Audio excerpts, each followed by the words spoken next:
En apparence, c'est juste une grande fête, un peu franchouillarde. Le Canon Français est une société créée en 2021 par Géraud Dufayet de la Tour et Pierre-Alexandre Mortemart de Boisse, qui organise des banquets géants dans des lieux soigneusement choisis. En 3 mots, pinard, potes et patrimoine. Mais en vrai, c'est un peu plus compliqué que ça.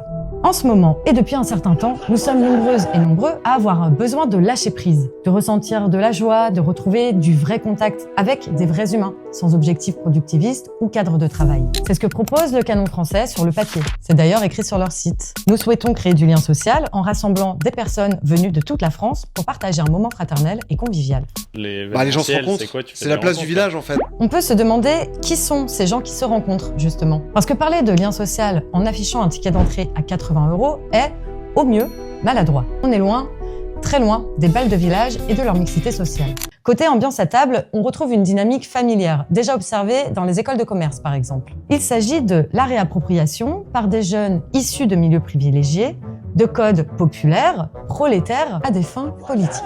C'est une manière de se donner un air d'enracinement populaire, comme certains politiques peuvent le faire en s'inventant un passé rural par exemple. Ici, le temps d'un banquet, on joue au bon vivant, proche du peuple. En plus de singer les codes d'une population stigmatisée, ces soirées vendent une fausse nostalgie, celle d'un passé idéalisé, une mise en scène de la France éternelle. Derrière l'image rassurante et paisible de la France des paysages et des clochers, il y a des idéologues en embuscade.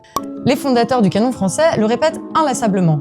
La politique, ça les emmerde. Pourtant, et ils le disent eux-mêmes, dans leur banquet, on a le droit de déployer un drapeau de la Croix-Lorraine, mais pas celui de la CGT. On les entend aussi dire ça en interview. De manière générale, je n'aime pas les systèmes centralisés qui redistribuent. Ouais.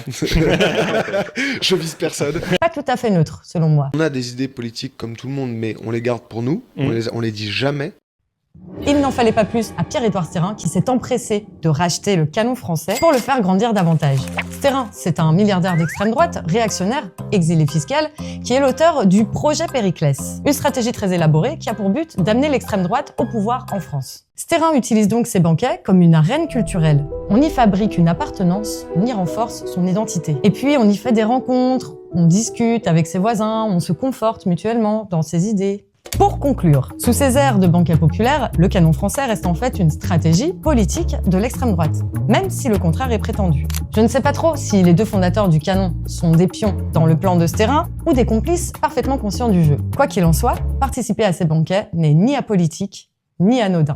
Si vous voulez être élu, les mecs. Exactement. Vous avez une armée maintenant qui peut voter pour vous.